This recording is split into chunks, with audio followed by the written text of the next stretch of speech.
Eu estou aqui só para ser verdadeiramente útil. Eu estou aqui para representar aquele que me enviou. Eu não tenho que me preocupar com o que dizer ou o que fazer, porque aquele que me enviou me dirigirá. Eu estou contente em estar aonde quer que Ele deseje, sabendo que Ele vai comigo. Eu serei curada na medida em que eu permitir que Ele me ensine a curar. Além da percepção. Eu tenho dito que as capacidades que possuis são apenas sombras da tua força real e que a percepção, que é inerentemente julgadora, só foi introduzida após a separação. Ninguém tem estado seguro de coisa alguma desde então. Eu também fiz com que ficasse claro que a ressurreição foi o meio para o retorno ao conhecimento, realizado pela união da minha vontade com a do Pai.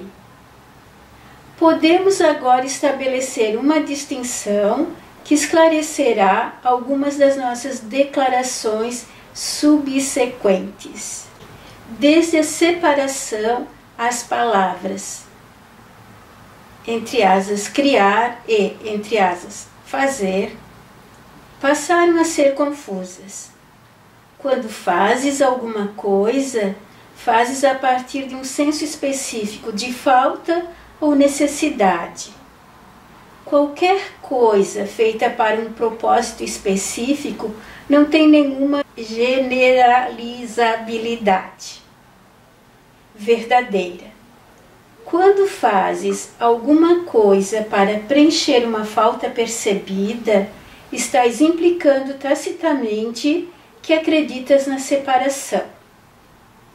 O ego inventou muitos sistemas de pensamento engenhosos com esse propósito.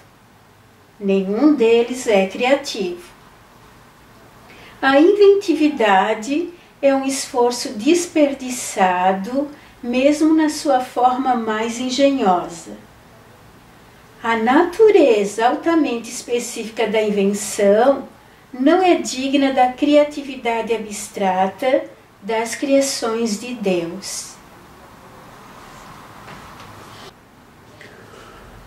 As tuas capacidades são apenas sombras. E a sombra é nada de coisa nenhuma. São apenas sombras do teu poder real. Então veja, quando Jesus respondeu a quem lhe perguntou como fizeram as pirâmides, e ele disse: se você tem fé do tamanho de um grão de mostarda, você diz para a montanha, vai para lá, a montanha vai. Simplesmente assim. Esse é o teu poder real. As capacidades que você tem agora são de inventar máquinas e mais máquinas para cortar as pedras, para fazer uma pirâmide igual. Sabe que já tentaram fazer uma pirâmide, como a pirâmide do Egito, e não conseguiram? Ninguém no mundo que tentou conseguiu, não deu certo. Ninguém tem conseguido fazer pirâmides como as pirâmides do Egito. Não há como construir uma pirâmide daquelas. Não há como transportar blocos de 10 toneladas de granito e assentar umas sobre as outras numa construção que é equivalente à altura de um prédio de 50 andares. e na forma perfeita de uma pirâmide. Então, como estão as nossas capacidades? São apenas sombras do nosso poder real. Na Ilha de Páscoa, onde ainda não estive, tem estátuas gigantescas que eram construídas em uma mina de pedra e transportadas a uma longa distância até a praia e ali colocadas em pé. Para movimentar uma estátua daquelas, foi construído um guindaste especial para poder suportar o peso de uma daquelas estátuas. Tão grande e tão pesada é uma estátua daquelas construída num bloco único de pedra. Um pesquisador foi pesquisar como traziam aquilo da pedreira até a praia. E encontrou o mais velho dos nativos, que lhe respondeu: os antigos diziam, caminha, e a estátua caminhava.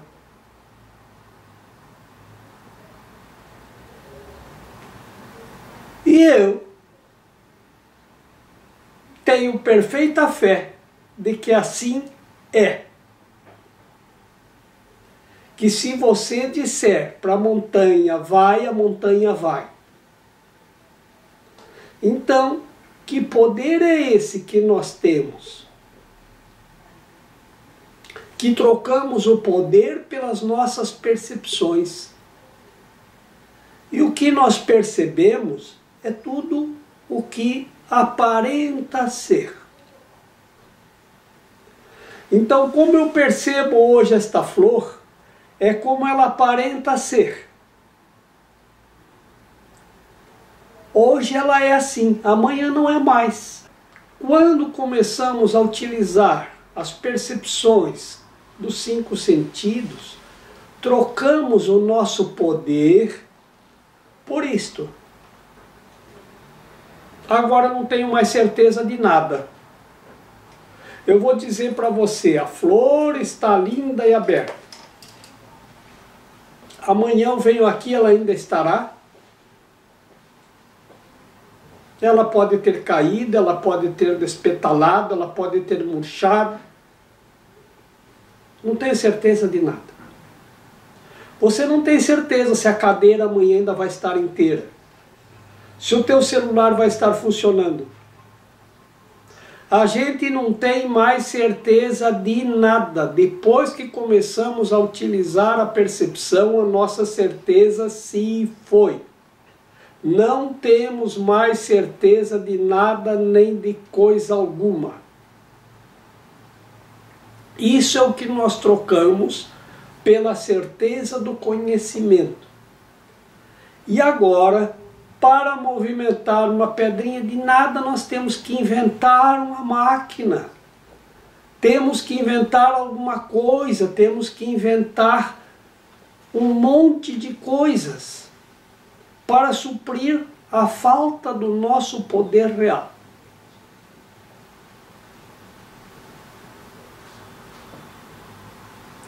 Então vejam, qualquer coisa que nós fazemos e a confusão está entre fazer e criar, então nós vamos desfazer essa confusão, o que é fazer, o que é criar. Qualquer coisa que você faça para suprir uma falta é fazer. E por quê? Porque suprir uma falta é para alguma coisa específica. Então, nós inventamos o sapato para suprir uma falta que tínhamos para os pés, para caminhar sem machucar os pés. Bom, mas isso é para todos, não é para uma coisa específica. é para uma coisa específica. É para suprir a falta de uma proteção melhor para os pés. É para isso. Inventamos o chapéu para suprir a falta da proteção do calor do sol. Mas todos podem usar chapéu, todos podem usar. Mas é para uma coisa específica. Então isso é fazer. A criação, ela não envolve especificidade. Ela é não para suprir falta, mas para aumentar o amor, a alegria, a felicidade e a paz. Então, quando se faz isso, se faz por toda a humanidade. Os que já estiveram por aqui, os que ainda estão e os que ainda virão. Isso funciona para todos. Isso é criação. Então é bem fácil agora identificarmos o que é fazer e diferenciarmos do que é criar. Quando eu faço uma cadeira, é para suprir uma necessidade, suprir uma falta. Quando eu faço qualquer coisa, vou inventar e vou fazer um avião. Isso ainda é uma sombra do nosso poder, da nossa capacidade. Nós temos uma capacidade para fazer isso, mas a capacidade é uma sombra do nosso poder. Eu poderia simplesmente, se eu digo para a montanha vai para lá, a montanha vai, eu podia simplesmente dizer, quero estar lá, e pronto, lá eu estarei.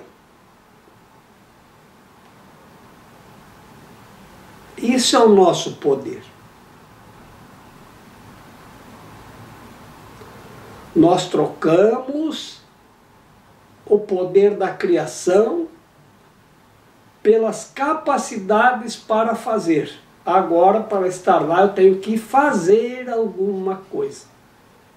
Que seja uma bicicleta, que seja uma carroça, que seja um automóvel, que seja um trem, que seja um avião. Agora vocês olhem para fora e vejam quantas coisas nós inventamos e fizemos. Temos capacidades, sim, capacidades de desenvolver tecnologias e de fazer coisas. Isto não é nada. Isso não é evolução. Isso é confusão. Olhem para fora. Quanto mais coisas nós inventamos, mais confusão nós fizemos. Aí nós inventamos os celulares e as redes sociais.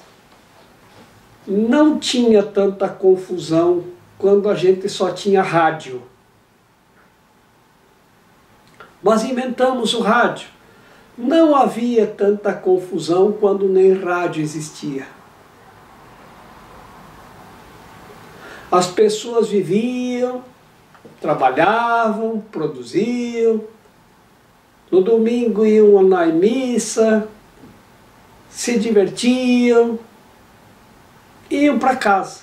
Não tinha poluição, não tinha alimentos transgênicos, envenenados, não tinha tanta gente morrendo por causa da intoxicação pela poluição e pela ingestão de alimentos contaminados. Não tinha tantas doenças que são provocadas por toda essa poluição e por esse desequilíbrio que nós provocamos com as nossas capacidades de progredir e evoluir.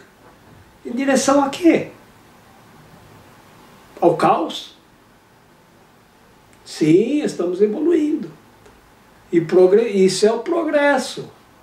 Vamos progredir, vamos evoluir, vamos em direção ao caos. É só vocês observarem o resultado de tudo que está acontecendo à nossa volta. Cada dia é mais caótico. São as nossas invenções que inventamos para suprir uma necessidade, uma falta específica. Desde a separação, as palavras criar e fazer passaram a ser confusas. Quando fazes alguma coisa, fazes a partir de um senso específico de falta ou necessidade. Qualquer coisa feita para um propósito específico não tem nenhuma generalizabilidade verdadeira. Quando fazes alguma coisa para preencher uma falta percebida, estás implicando tacitamente que acreditas na separação. O ego inventou muitos sistemas de pensamento engenhosos com esse propósito. Nenhum deles é criativo. A inventividade é um esforço desperdiçado, mesmo na sua forma mais engenhosa. A natureza altamente específica da invenção não é digna da criatividade abstrata das criações de Deus. Diz que toda inventividade é um desperdício imenso. Vou dar um exemplo. A primeira comunicação à distância de que se tem notícia. No Egito era o mensageiro. Os índios usavam o tambor. Em alguns lugares, sinais de fumaça, para se comunicar à distância. Eles desenvolveram isso com grande inventividade para suprir uma necessidade de se comunicar à distância. Então era assim, o tambor, tum, tum, tum, 3 batidas.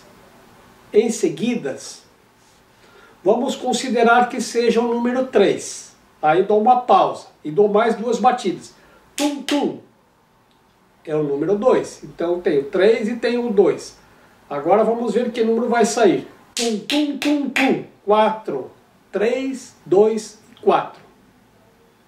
Bom, agora vamos imaginar que nós temos um alfabeto de letras que vai formar palavras. Então o A é a letra número 1, B, C, D. É 4. Então, eu dei 3 batidas, é a letra número 3, que é C.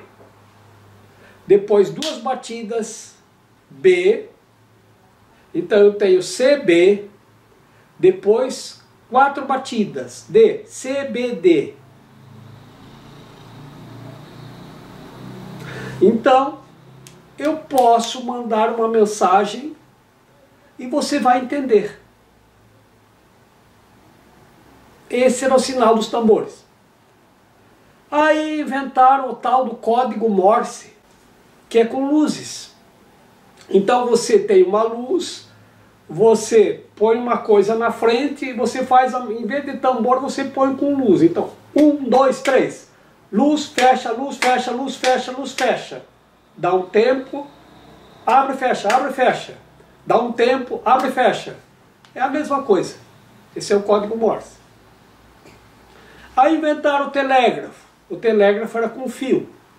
Tinha nas estações de trem e depois nos correios. Ali vinham os telegramas. O sistema do telégrafo é com batidas.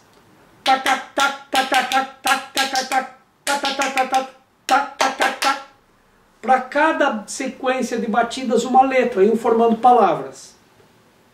E as palavras, frases. E as frases, textos.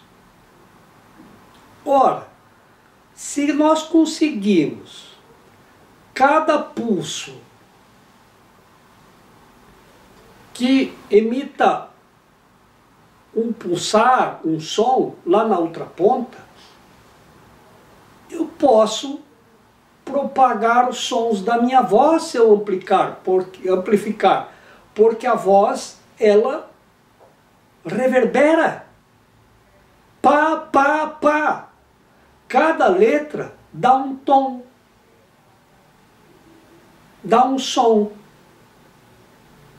Pronto, eu inventei o telefone com fio.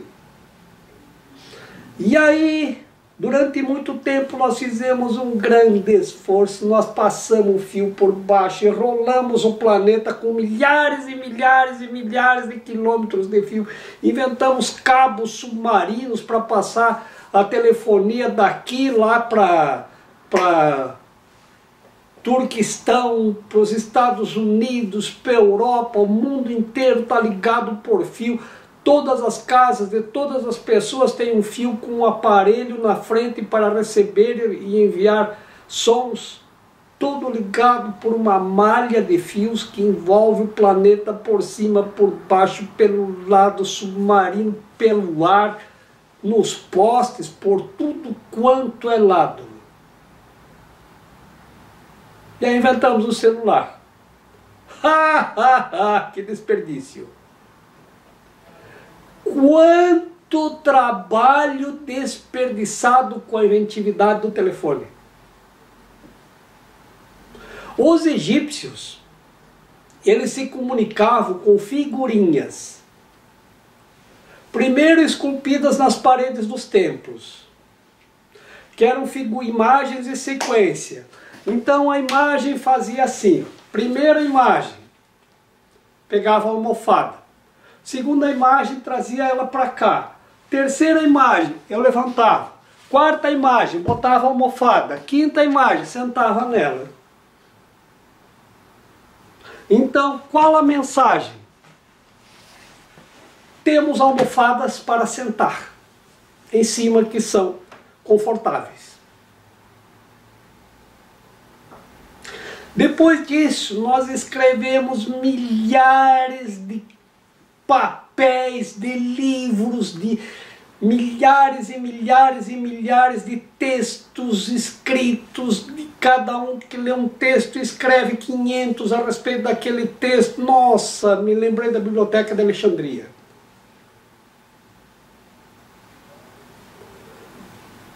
Quando perguntaram ao califa, quando chegaram em Alexandria, disseram ao califa Omar: olha, tem aí uma construção imensa, cheia de livros. O que fazemos com eles?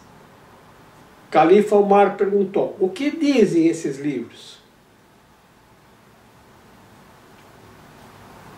Se eles falam bem de Alá, nós não precisamos deles, porque nós já temos o nosso livro sagrado. Esse nos basta. Se eles falam mal de Alá, precisamos menos. Então vocês vejam, os que falam bem de Alá não precisam, então queima. E os que falam de Alá, mal de Alá também não precisam, então queima. E queimaram a Biblioteca de Alexandria. Ah, mas nós vamos escrever tudo de novo. Escrevemos. E aí inventamos, por fim, a internet. Inventamos a comunicação imediata por WhatsApp, com letras e letras e letras e letras, milhares de letras, bilhões, trilhões de letras, todo mundo digitando letrinhas. E por fim, chegamos ao ápice da evolução humana. Estamos mandando figurinhas, como há 20 mil anos atrás faziam no Egito. Só que ainda não conseguimos nos conectar com a mensagem das figurinhas. Que as pessoas mandam 30 figurinhas uma atrás da outra, mas tu vai ler aquilo, aquilo não tem sentido, não tem cabimento, não diz nada. Mas estamos chegando lá. Em breve nós vamos ter uma faculdade de emojilogia, que são os hieróglifos do Antigo Egito. E vamos voltar a utilizar essa linguagem. Como nossa inventividade nos fez progredir e evoluir tanto. Essa eu tenho que ir. Vejam, não deu para aguentar. vejam como nós avançamos com tanta tecnologia. Só que as pessoas mandam figurinha para mim. Eu olho para aquelas figurinhas, não significa nada, aquilo não diz nada. Uma ou outra diz, mas uma figurinha não consegue escrever uma palavra. Se mandam mais, se manda uma figurinha só, então eu imagino, é uma carinha sorrindo, então ela deve estar feliz, ou está rindo de mim, não sei. Ou manda um aplauso, né? Está aplaudindo, né? Então, assim, mas tenta escrever uma frase com essas figurinhas, com esses emojis. Aí sim nós vamos dizer, poxa, como eu evoluí. Então não manda mais palavras escritas ou palavras ou áudios. Manda um texto com figurinhas. Pronto, vai ser maravilhoso a gente interpretar figurinhas. A gente, quando vai lá nos templos do Egito, a gente para na frente das paredes dos templos e começa a interpretar tudo aquilo. É fantástico do jeito que eles escreviam. Porque é assim, se você começar de cima para baixo, da esquerda para a direita, você tem a mensagem completa de tudo aquilo que está escrito. E se você começar de baixo para cima, da direita para a esquerda, dá na mesma. Agora você tem que fazer isso também. Depois que tu aprender a fazer um texto com figurinhas, que você vai ler de cima para baixo, da esquerda para a direita, e depois você lê de baixo para cima, da direita para a esquerda e dá no mesmo, aí você conseguiu evoluir. Isso é evolução. Chegou ao que os antigos egípcios já faziam há 20, 30 mil anos atrás. Mas não é isso que nós estamos buscando, a nossa origem? Então estamos alcançando. É alfa e ômega. Onde está o começo, está o fim. 500 tipos de queijo e tu quer um queijo e não tem. Porque isso não é queijo, isso não é queijo, isso não é queijo, isso não é queijo, isso não é queijo, isso não é queijo. Onde está o queijo? Então vê quanta coisa inútil inventaram pra gente, né? É assim, quando tu inventa uma coisa, por exemplo, a primeira coisa que inventaram para sentar foi uma pedra. Que achataram a pedra para você sentar em cima. Depois alguém inventou o encosto para você apoiar as costas, que aí botaram a pedra embaixo de uma árvore e você encostava na árvore. Depois que inventaram as paredes, aí encostava na parede. Era um banquinho encostado na parede. Isso a gente vê muito lá nos templos egípcios. Quando vai em Saqqara, onde eram as escolas de mistérios, né? Lá tem as salinhas com os banquinhos de pedra encostado na parede. Então você sentava e encostava na parede. Depois é claro que alguém inventou a cadeirinha de madeira, inventou a almofada, inventou o sofá. E estão inventando coisa em cima da mesma coisa, né? É uma diversidade. Então a necessidade é a mãe da invenção. E é o que está dizendo aqui, toda invenção é para suprir uma necessidade. Então a gente inventa tanto queijo porque a pessoa tem necessidade de um sabor diferente, de uma coisa diferente. Estou enjoado desse queijo, não tem uma coisa diferente. Vou fazer um outro queijo, vou botar um temperinho diferente. E aí vão fazendo, até que não é mais queijo, já é outra coisa. Então é assim que vai acontecendo. Isso acontece com tudo, inclusive com as palavras. Não tínhamos palavra nenhuma para escrever. E hoje quantas palavras vão se criando, quantas palavras novas surgem a cada dia, né? Quando eu era jovem surgiam as gírias, e as gírias se tornaram palavras. E foram para o dicionário. E a essas palavras lhe deram um significado. Então você pode inventar uma palavra e dar um significado a ela. Ou pode dar um significado novo à palavra que já tem. Aprendi isso com minha professora, com minha mestre Silvia, que aliás quero congratular-me com ela, que ela foi há uns dias atrás aos Estados Unidos para receber um prêmio especial por seus trabalhos em linguística. Parabéns, Silvia! Ó, parabéns! Um aplauso para a Silvia aí, gente!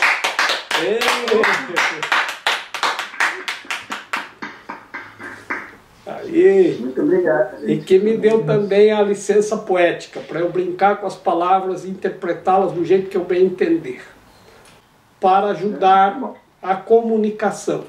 É muito importante isso, porque como todo o serviço que todos nós prestamos, mas a comunicação é um serviço muito importante, porque conseguirmos nos comunicar com as palavras é uma coisa bem difícil. Tem-se dito que uma imagem vale mais que 1000 palavras. Então os egípcios estavam certos, né? Agora eu não sei quantas 1000 palavras são necessárias para a gente conseguir uma comunicação perfeita. A usar as palavras de forma adequada para conseguirmos transmitir a comunicação de forma o mais perto do possivelmente compreensível, para que aquilo que você está dizendo seja aquilo que o outro esteja ouvindo. Aí é que está a questão da comunicação com palavras. Porque o que eu digo tem que ser igual ao que você está ouvindo. Se conseguirmos isso, está perfeito. Mas como todas as palavras estão sujeitas à interpretação, você vai ouvir a palavra que eu estou dizendo, mas vai interpretar outra coisa do que a minha intenção ao dizê-la. Mas isso está presente até na minha comunicação com o vizinho. Sabe, cada um quer interpretar a palavra do jeito que mais lhe favorece. É em tudo. Não tem como se diz em Guarani, no daipore manguetapucu. Não há como resolver isso. Eu até Guarani eu sei um pouquinho.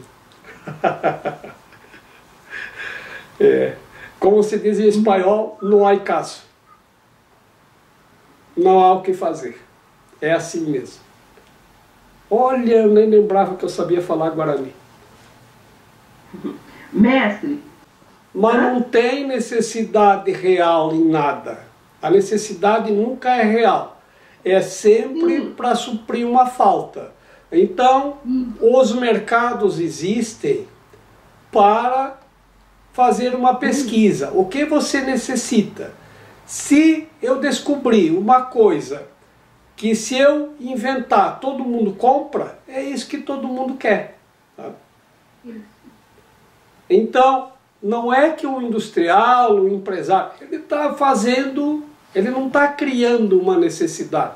Ele está dizendo para você que ele inventou uma coisa que pode suprir uma falta tua. Tá? E aí você aceita ou não. E quando todos aceitam, vê como todo mundo tem celular. No Brasil tem mais celular que gente. Tem 3 vezes mais celular do que gente. Tá? Então veja, que necessidade tem de ter 3 vezes mais celular? Né? Um bastaria. E na verdade, até isso é um desperdício. Porque logo nós vamos estar nos comunicando sem usar celular nenhum à distância. Só com o poder da mente. Quem imaginava há 30 anos que a gente ia poder se comunicar em áudio e vídeo, em grupo, como estamos fazendo agora? Quando comecei a estudar o curso em Milagres, acho que foi em 1990, que começaram os microcomputadores. 95, que começou a se popularizar o uso dessas máquinas, e a gente estudava o curso em Milagres. Tinha lá um rapaz que ele era Era um casal, era um rapaz e uma moça. Eles eram a profissão deles, eles desenvolveram isso. Alta tecnologia com esses equipamentos. E aí a gente começou a mandar textos pelo computador, e a gente começava a enviar e receber, as pessoas começaram a criar textos e mandar textos com imagens. E eu disse para ele, olha, você faça para mim aqui uma coisa nesse computador para a gente poder reunir pessoas para estudar o curso em milagres com as pessoas que estão à distância, para que a gente tenha o som e a imagem deles em grupo. Sabe o que ele me disse? O Jorge está louco, está viajando, isso é uma coisa totalmente impossível, isso nunca vai acontecer. Eu disse, eu acho que você não quer fazer o que eu estou te pedindo. E ele disse, o Jorge está louco. Isso jamais vai acontecer. Eu digo, isso está muito perto de acontecer. E aí agora eu digo a vocês, isso da gente se comunicar sem precisar usar um aparelho, como nós usamos o celular, sem usar alguma coisa física, quem é que ia imaginar que a gente podia se comunicar e mandar imagem e se comunicar sem estar ligado a uma coisa física, a um fio? Então vocês acham que a gente não pode se comunicar sem usar nada disso? Eu tenho certeza que sim, já pode. Falta o quê? O grão de mostarda da nossa fé. E aí a gente se comunica. Eu me comunico com muita gente sem precisar usar celular. Você sabe o que dizia Shakespeare? Não, até que não saber, conta. Você já viu algum filme do Jornada nas Estrelas? Já, eu amo. Você sabe da onde veio essas ideias? Shakespeare. Isso tudo já está na Cosmonet. Pergunte, vocês não vão conseguir, né, para o Steve Jobs, perguntar para ele. Vocês conseguem se quiserem. Aonde ele tirou essas ideias para fazer o telefone celular? Posso? Das meditações que ele fazia nos ashrams da Índia. Então, está dito. Tudo já está. O telefone celular sempre existiu. Só que a gente não sabia. A comunicação à distância sempre existiu, desde o tambor e os sinais de fumaça. E dos mensageiros do Antigo Egito. Então, prontinho. Então, estendo a vocês as bênçãos de Deus para que possamos compartilhar a paz, a alegria e a comunicação perfeita do reino na unidade do Pai, do Filho e do Espírito Santo. Eu estou aqui só para ser verdadeiramente útil. Eu estou aqui para representar aquele que me enviou. Eu não tenho que me preocupar com o que dizer ou o que fazer, porque aquele que me enviou me dirigirá. Eu estou contente em estar aonde quer que Ele deseje, sabendo que Ele vai comigo. Eu serei curada na medida em que eu permitir que Ele me ensine a curar.